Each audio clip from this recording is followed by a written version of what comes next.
A las 6:08 de la mañana, en un rincón aún húmedo del Parque del Retiro, una mujer con la espalda encorvada y los tobillos hinchados se incorporó lentamente desde el banco donde había pasado la noche. Sofía Martín, 59 años, exfuncionaria del Ministerio del Interior, ajustó su bufanda deshilachada y murmuró algo al viento que ya no traía noticias. A esa hora, nadie preguntaba, nadie ofrecía, nadie interrumpía, el retiro se llenaba de vida como cada mañana.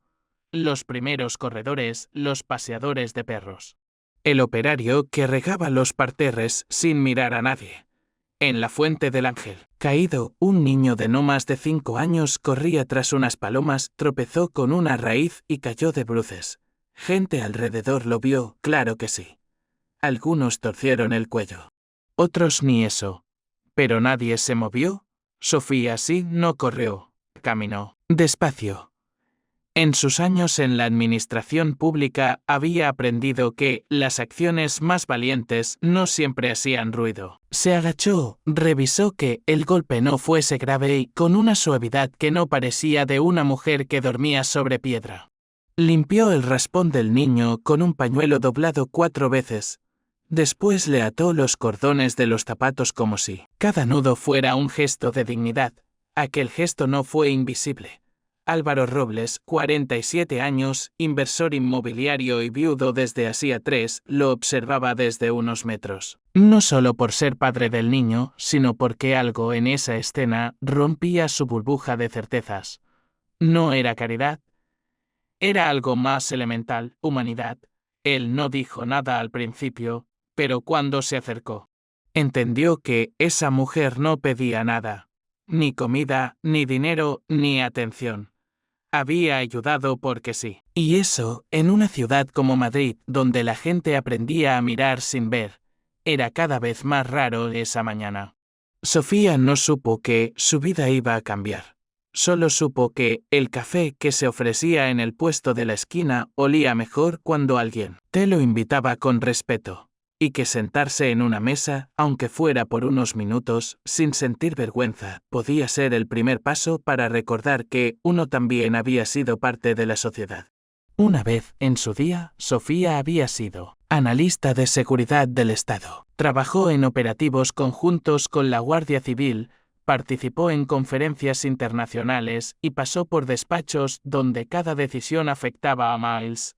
Hasta que un día todo eso dejó de importar. Un error logístico, un compañero que la traicionó para escalar y una depresión que nadie quiso ver. Ella pidió la baja, firmó su salida voluntaria y desapareció del sistema como tantos otros. El mayor error de su vida, según ella misma, no fue dejar el cargo, sino dejar de creerse parte de algo. Álvaro no sabía nada de eso. Solo vio que su hijo, Mateo Robles, 5 años, la miraba como si acabara de descubrir a alguien que si prestaba atención de verdad.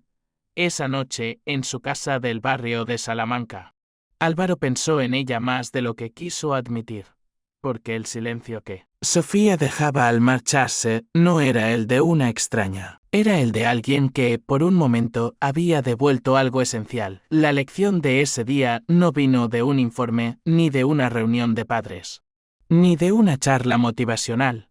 Vino de una mujer con ropa gastada que sabía anudar cordones con precisión militar. Y vino de un niño que aún no sabía mentir. Sofía se fue del parque como había llegado, sin testigos, sin nombre, sin ruido. Pero en el bolsillo llevaba un trozo de servilleta donde el niño había dibujado un corazón torpe con un bolígrafo azul. Ese pequeño gesto no era sentimentalismo. Era un recordatorio. Los vínculos reales no necesitan presentación. Álvaro esa noche comprendió que los valores que había querido enseñar a su hijo no estaban en la escuela privada que pagaba ni en los juguetes caros del cuarto infantil. Estaban en ese banco de parque, en un par de manos curtidas por el sol, y en un acto pequeño que nadie más hizo. Ese fue el verdadero comienzo. Una semana después del encuentro en el retiro, Álvaro Robles no había olvidado a Sofía Martín. No por compasión, ni por culpa, sino por algo más complejo, una sensación que no sabía cómo nombrar. había visto en ella algo que no se encontraba ni en entrevistas de trabajo, ni en reuniones de padres del colegio privado de su hijo. Era ese tipo de presencia que no se compra ni se aprende, solo se gana con años y golpes. Mateo, su hijo, mencionó a Sofía todos los días. No con insistencia, sino con naturalidad. Como si hablar de ella fuera tan normal como nombrar a la profesora de arte o al perro del portero. Álvaro observaba ese apego silencioso con cierta incomodidad. No estaba acostumbrado a perder el control emocional de las personas a su alrededor. Desde que murió su esposa, hacía 3 años, todo lo había gestionado con una precisión casi quirúrgica. Ni una emoción más. Ni un paso fuera de plan. Pero Sofía no encajaba en ningún plan. Después de varios días dándole vueltas, decidió buscarla. No fue difícil. Las personas sin hogar no tienen privacidad, pero sí rutinas invisibles. Ella seguía apareciendo por las mañanas en la misma banca, con un cuaderno viejo y una mirada que nunca se enfocaba del todo en lo que tenía delante. Esa vez fue Álvaro quien se acercó. Le ofreció un café. Ella aceptó sin preguntas. La invitó a pasar un rato con Mateo. Nada formal, solo una tarde. Sofía aceptó también sin preguntas. No porque confiara, sino porque algo en la manera del niño al hablar de ella le había tocado una parte dormida. Esa primera tarde fue extrañamente fácil. Sofía no improvisó juegos. No fingió entusiasmo, no adoptó tono infantil. Solo escuchó. Mateo hablaba y ella asentía, corregía colores, ayudaba a desenredar cordones y organizaba los lápices. Al final del día, el niño le regaló un dibujo. Ella no lloró, solo lo dobló con cuidado y lo guardó dentro de su cuaderno. Álvaro lo vio todo. No desde el control, sino desde la rendición. Por primera vez. Permitió que algo no planificado ocurriera bajo su techo. Durante las siguientes semanas, Sofía empezó a aparecer un par de veces por semana. Nunca pedía nada. Siempre puntual, siempre discreta. No usaba el baño principal. No aceptaba dinero. Solo café con leche. A veces, Mateo mejoraba en el colegio. Dormía mejor. Reía más. Y aunque Álvaro no lo decía, lo notaba.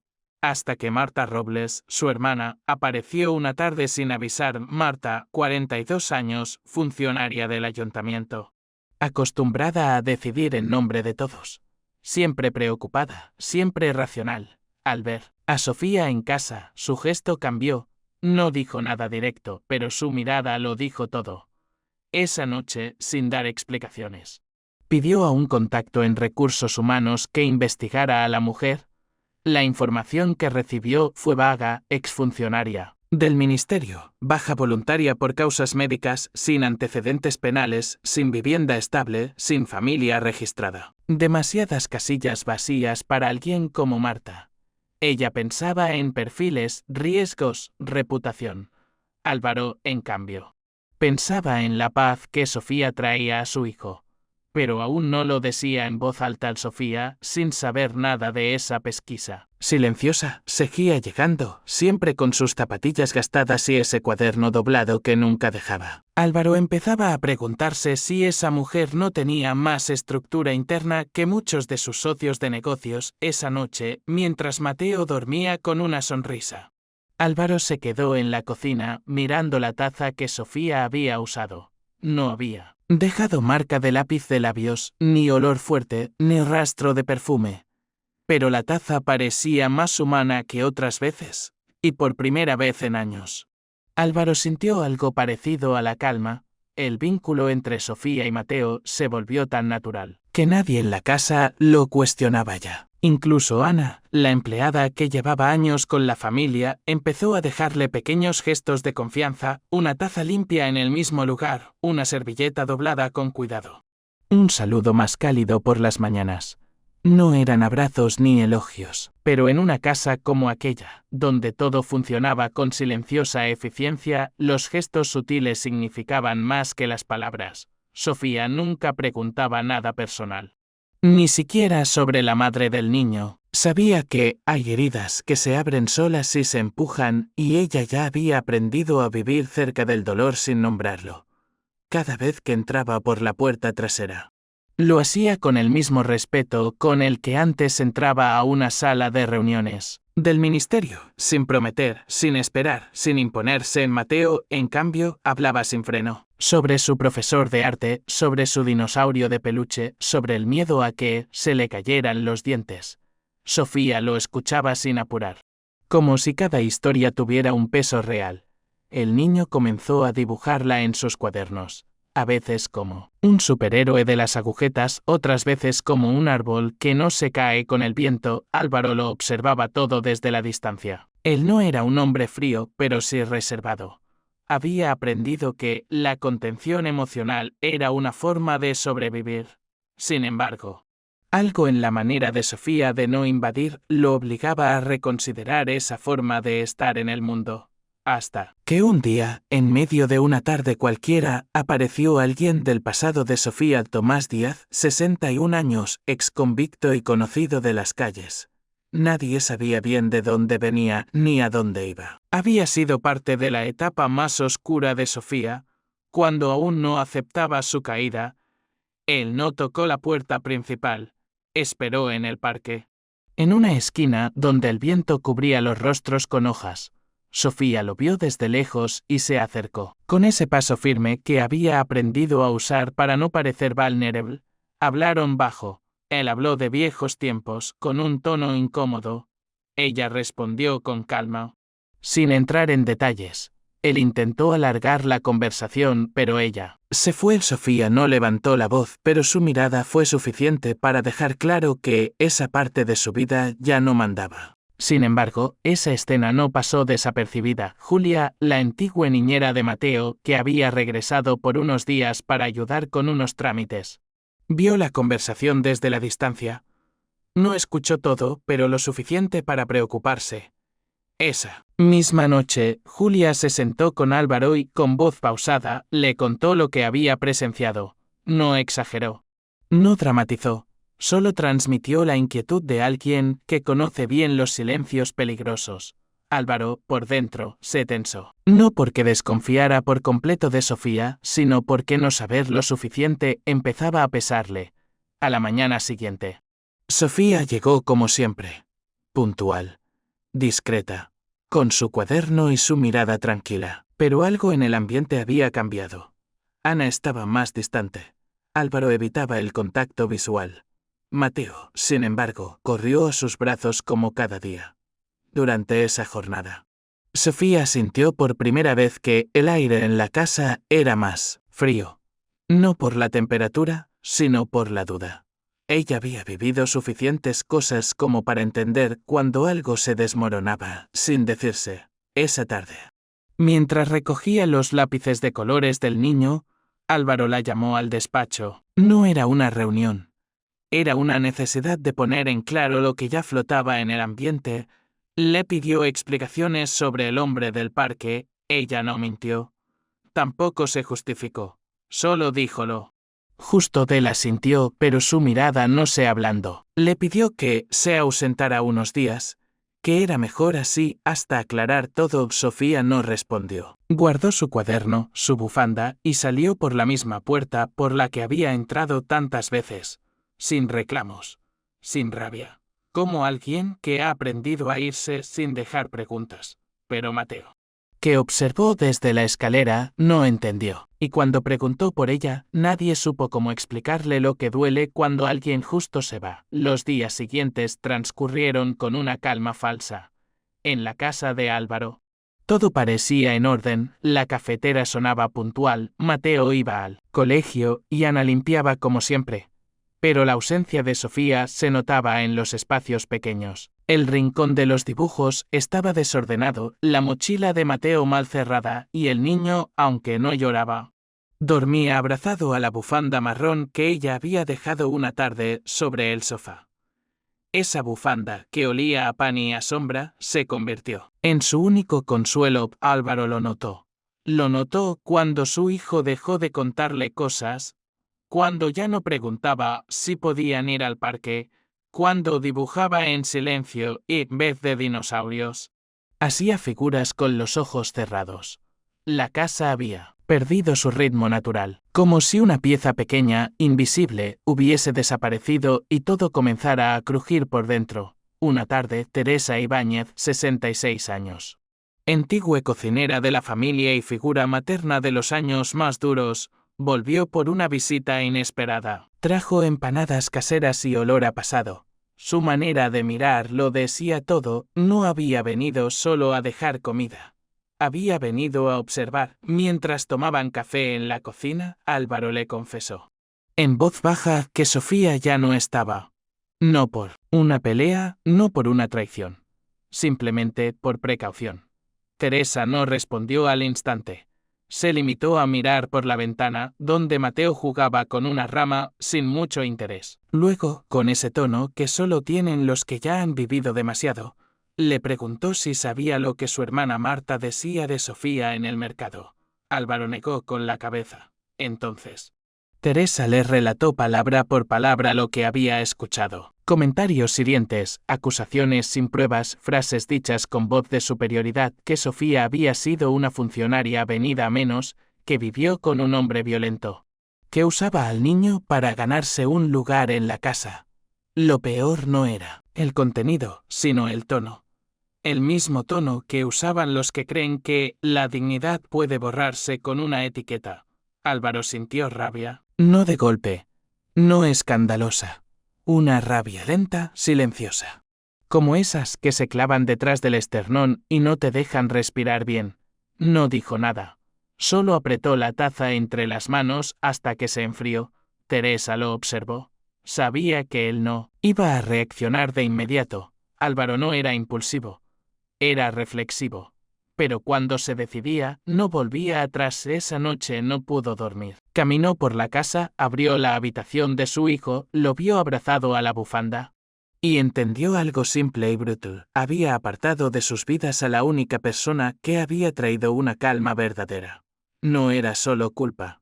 Era la conciencia de haber sido débil, de no haber confiado cuando debía. A la mañana siguiente, pidió a Ana que no preparara desayuno. Salió temprano, sin decir a dónde iba. No tenía un plan, ni una dirección. Solo un impulso, encontrar a Sofía. Sabía que no iba a ser fácil. Las personas que viven en la calle no dejan huellas, pero recordó que ella le había mencionado en una conversación suelta que trabajó brevemente en una panadería comunitaria del barrio de Embajadores. Allí fue, la encontró detrás del mostrador, con el pelo recogido y una bata blanca manchada de harina. Estaba sola, girando pan con cuidado. No lo vio al entrar. Pero cuando lo hizo, no se sorprendió, solo paró un momento. Su cuerpo no se tensó. Pero su mirada fue clara, no esperaba nada. Álvaro no buscó excusas. No pidió perdón, con palabras. Lo hizo con gestos. Se acercó, sin invadir. Luego se arrodilló frente a su hijo, que lo acompañaba en silencio, y le dijo que podían quedarse un rato más, si ella quería. Mateo, sin dudarlo, se lanzó a los brazos de Sofía. Ella no lloró, solo lo abrazó con esa fuerza callada que tienen las personas que ya han perdido demasiado. Esa tarde, al regresar a casa, Ana los esperó en la cocina. No preguntó nada, solo colocó 3 platos sobre la mesa. Y cuando Sofía se sentó, por primera vez, no lo hizo como visita. Lo hizo como alguien que volvía a casa. Los primeros días tras su regreso fueron distintos. No había celebración, ni discursos, ni confesiones. Sofía volvió a entrar por la puerta trasera, como siempre, pero esta vez nadie la miró como extraña. Ana le ofreció café sin preguntar si quería. Mateo la abrazó sin anunciarlo. Álvaro no dijo mucho. Pero su forma de observarla, más abierta, más humana, decía lo suficiente. Sofía volvió a sus rutinas. Revisaba la mochila del niño, ordenaba los lápices. Limpiaba con esa precisión casi militar que no buscaba elogios.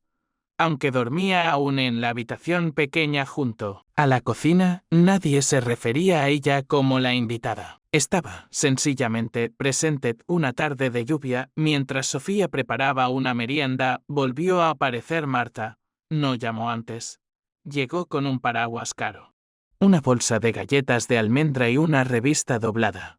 Entró con paso firme, saludando sin disimulo como si la casa todavía le perteneciera por herencia emocional. Ana la recibió con educación.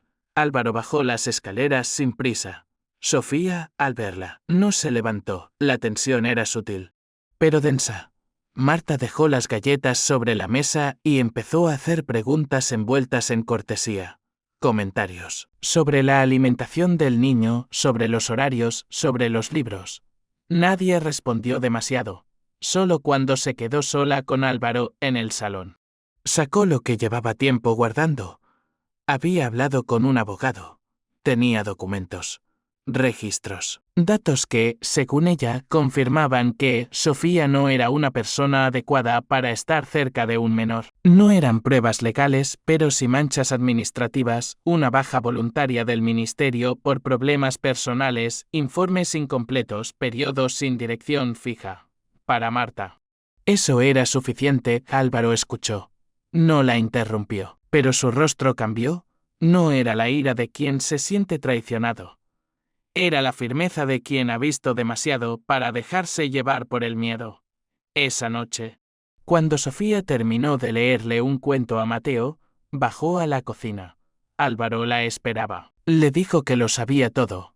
Ella no reaccionó con alarma. Solo bajó la mirada, respiró profundo y dijo que estaba preparada para irse si era necesario, no por vergüenza, sino por respeto. Pero Álvaro no quería eso. Le habló con claridad. Le dijo que no confiaba en papeles ni en informes. Que confiaba en lo que su hijo le había enseñado sin saberlo. Que la forma en que Mateo dormía, comía, sonreía desde que ella estaba valía más que cualquier historial burocrático. Esa conversación no terminó con abrazos, pero marcó una línea. A partir de ese momento, Sofía ya no sería solo una ayuda. Sería parte, pero no todos lo aceptaron. Lucía Robles, 38 años, cuñada de Álvaro y madre de dos, también funcionaria. ¿Llegó al día siguiente? Era diferente a Marta, menos directa, pero igual de desconfiada. Su mirada era fría, no por maldad, sino por rigidez de carácter. Observó cada rincón de la casa, cada movimiento de Sofía. No dijo nada ofensivo, pero su presencia incomodaba. Sofía lo sintió. Estaba acostumbrada. Sabía que hay silencios que pesan más que las palabras. No intentó convencer a nadie. Solo hizo su trabajo. Con paciencia y precisión Mateo, ajeno a todo, dibujaba un dragón verde con alas doradas. Dijo que era ella, Sofía, que lo protegía del viento. Álvaro vio ese dibujo y entendió que había tomado la decisión correcta. Pero esa misma noche, mientras Sofía doblaba mantas en su cuarto, una sombra cruzó el jardín. No fue un ruido fuerte, fue la sensación.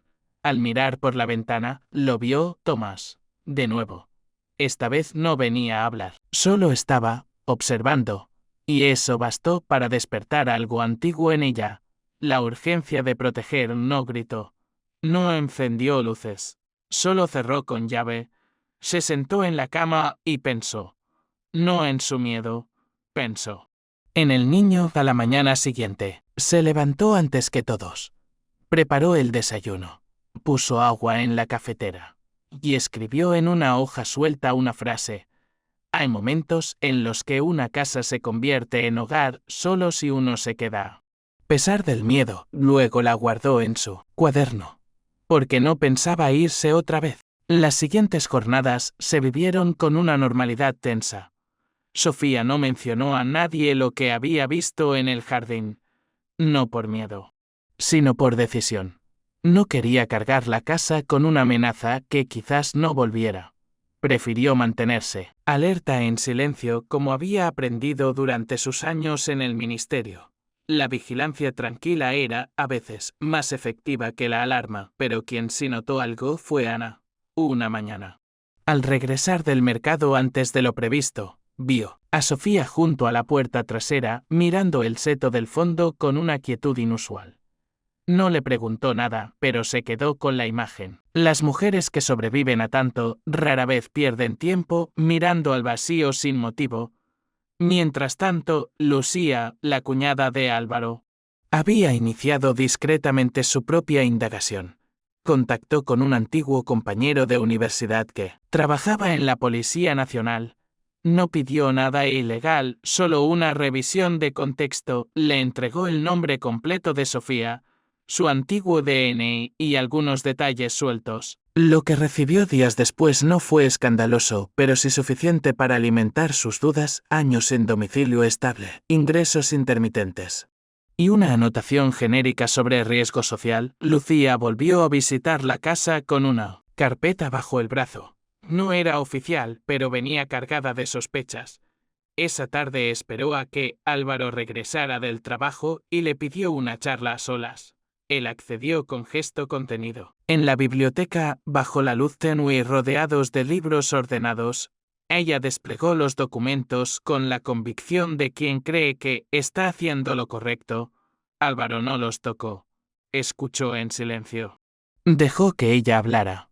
Cada argumento estaba estructurado: reputación, seguridad, prudencia. Cuando Lucía terminó, esperaba una reacción inmediata. Pero Álvaro solo la miró y dijo, sin levantar la voz, que no estaba dispuesto a dejar que el miedo decidiera por él. Lucía no insistió, pero al marcharse, dejó la carpeta sobre la mesa. Por si cambiaba de opinión de esa noche, Álvaro no durmió. Releyó cada hoja. No por duda, sino por respeto al proceso. Lo que encontró no le reveló nada que no supiera. Sí, Sofía había tenido una vida difícil. Sí, había años borrosos en su historial. Pero nada en esos papeles hablaba de lo que realmente importaba. Cómo Mateo dormía mejor desde que ella estaba. Cómo las rutinas se habían vuelto suaves. Cómo la casa ya no parecía una sala de espera. A la mañana siguiente, Sofía sirvió el desayuno como siempre. No mencionó a nadie los papeles. No preguntó si había rumores. Se limitó a estar. Y eso, en casas acostumbradas al protocolo, era una forma de resistencia. Mateo, ajeno a los adultos, dibujaba en silencio. Al terminar, le enseñó a Sofía un nuevo dibujo. Esta vez eran 3 figuras: un hombre, un niño y una mujer con una bufanda marrón de fondo. Una casa sencilla con ventanas abiertas. Abajo había escrito con trazo tembloroso: mi familia. Sofía guardó ese papel en su cuaderno, entre las hojas que usaba para escribir pensamientos que nadie leía. No lloró. Pero esa noche, cuando estuvo sola, volvió a mirar ese dibujo y pensó que quizás, por primera vez, esa palabra tenía sentido. Pero el pasado, incluso cuando no se nombra, siempre encuentra una forma de entrar. 2 días después, Tomás volvió. Esta vez no esperó en el jardín. Interceptó a Sofía a unas calles del colegio. Cuando ella fue a recoger a Mateo, llevaba la misma chaqueta gris y una mirada más oscura. Ella no se detuvo. Le dijo que no tenía nada que darle. Él respondió con voz baja pero dura: Ana, que había ido al colegio por casualidad para dejar una bufanda olvidada. Escuchó parte del intercambio desde la acera. No vio todo, pero sí lo suficiente. Y al volver a casa, se encerró en la cocina, con una taza de té frío y un temblor leve en las manos. Más tarde, cuando Lucía vino de visita, sin previo aviso, Ana le mencionó lo que había visto. Lucía escuchó con atención, y aunque no lo dijo, vio en ese momento una oportunidad. Esa misma noche, buscó en su móvil el contacto del abogado de familia. No para iniciar una denuncia, sino para prepararse. Por si las cosas se descontrolaban. Sofía, sin saberlo, se convirtió de nuevo en tema de conversación entre personas que no entendían del todo quién era. Pero ella, esa noche, solo escribió una línea en su cuaderno: no necesito que todos entiendan mis pasos, solo que mi camino sea claro para mí. Los días siguientes fueron un ejercicio de contención para todos en la casa. Álvaro evitaba discutir con Lucía, aunque sabía que su cuñada se estaba moviendo en silencio. Ana no hablaba más de lo que debía. pero observaba con mayor atención. Mateo seguía abrazando la bufanda de Sofía por las noches y despertaba preguntando si ella iba a quedarse para siempre. La única que no parecía alterada era Sofía. Su compostura era la de quien ha vivido lo suficiente como para saber que todo puede tambalear en cualquier momento y aún así.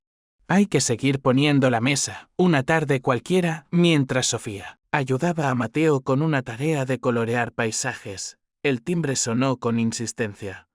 Álvaro, que se encontraba en su despacho, se levantó sin sospechar nada especial. Al abrir la puerta, se encontró con un rostro que no veía desde hacía años, Teresa Ibáñez, la antigua ama de llaves de la familia, que había vuelto del pueblo tras un mes de ausencia. En sus manos traía una bandeja con empanadas y una mirada seria, poco habitual en ella. Teresa saludó a todos, saludó a Sofía con un gesto leve pero respetuoso, y después pidió hablar con Álvaro en privado. Se sentaron en la cocina y mientras ella quitaba el paño que cubría la comida, le relató algo que venía pesándole desde hacía días. Lo había escuchado en el mercado. En voz de Marta.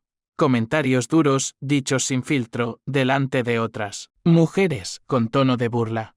Decía que Sofía era una oportunista que usaba al niño para ganarse un sitio en la casa. Que era cuestión de tiempo para que pasara algo y todos lo lamentaran.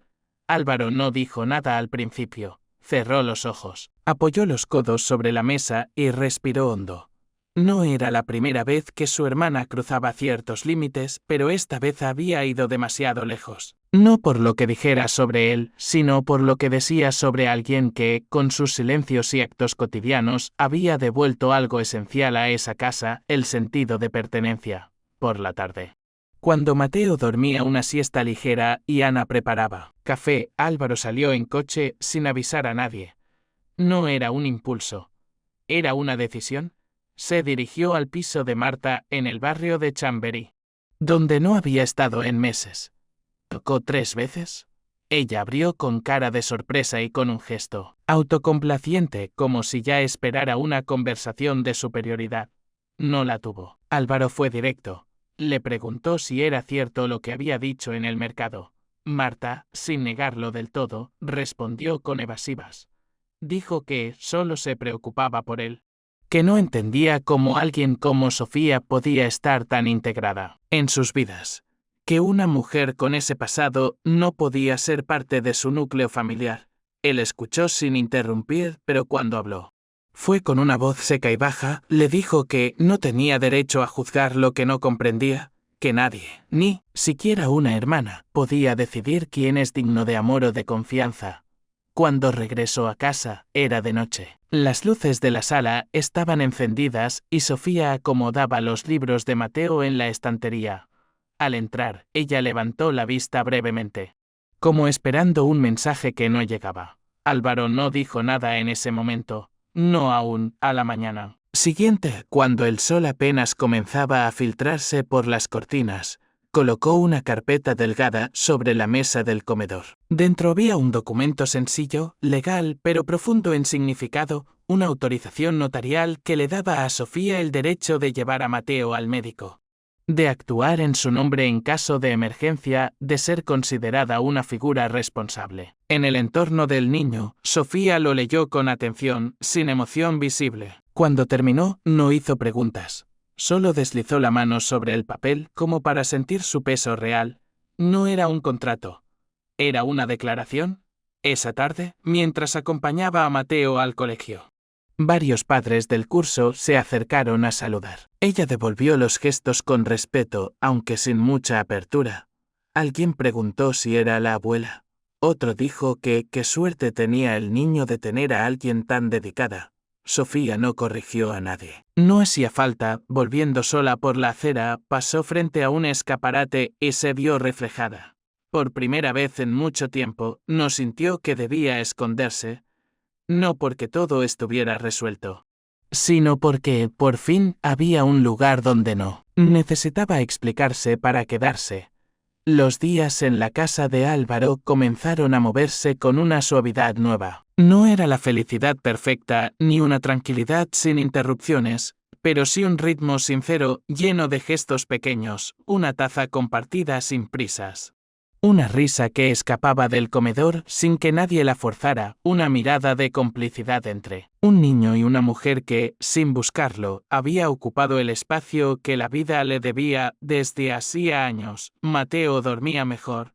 Soñaba con menos monstruos y más dragones de colores. Cada noche pedía que Sofía le leyera un fragmento de aquel libro que ya se sabía de memoria, pero que en su voz sonaba siempre diferente. Álvaro, desde el pasillo, escuchaba sin intervenir. Como si con cada palabra se tejiera una nueva red de seguridad que no dependía del pasado, sino de lo que se construía día a día. Pero no todo estaba cerrado. Una mañana, mientras Sofía organizaba los cajones del mueble de la entrada, escuchó un golpe seco en la puerta del patio trasero. Al abrirla, no encontró a nadie, solo una hoja doblada, húmeda por el rocío, con una frase en tinta azul. Te vi. Cuídate. La letra era reconocible. Tomás. Sofía respiró hondo. No tembló. Caminó hasta el despacho, dejó la nota sobre la mesa de Álvaro y esperó a que regresara. Cuando él la vio, no preguntó mucho. Hizo una llamada directa a un abogado, luego otra a la policía. Esa misma tarde, Sofía prestó declaración. Breve. Clara, no era venganza. Era protección. No para ella, sino para Mateo días después. Tomás fue contactado por las autoridades por asuntos personales pendientes y dejó de aparecer. Nada que ver directamente con Sofía. Pero esa parte de su vida que siempre había amenazado con volver. Finalmente se disolvió en un pasillo de juzgado. Álvaro estuvo allí no como protector, sino como testigo silencioso de lo que Sofía ya había vencido sola. Volvieron a casa sin hablar mucho. Mateo les recibió con un dibujo nuevo, era una casa con una puerta grande. De esas que no se cierran, con llave. Dentro, 3 figuras. Esta vez, además de él, Sofía y Álvaro, había una cuarta, un gato, de orejas enormes y ojos exageradamente redondos. Su llama Cordón. Dijo, porque es lo que nos une. Pasaron las semanas. Marta no volvió a aparecer. Lucía, aunque distante, dejó de preguntar. Ana empezó a dejarle a Sofía el control de las listas del mercado. Teresa, desde su pueblo, enviaba empanadas y cartas con frases como algunos hilos no se ven, pero sostienen más que los muros. El día que Mateo cumplió 6 años, pidió un pastel simple. Nada de payasos, ni magos, ni globos. Solo quería sentarse en el jardín con su padre, con Sofía y con Cordón, que ahora era un gato real, adoptado del refugio más cercano. Álvaro preparó la comida.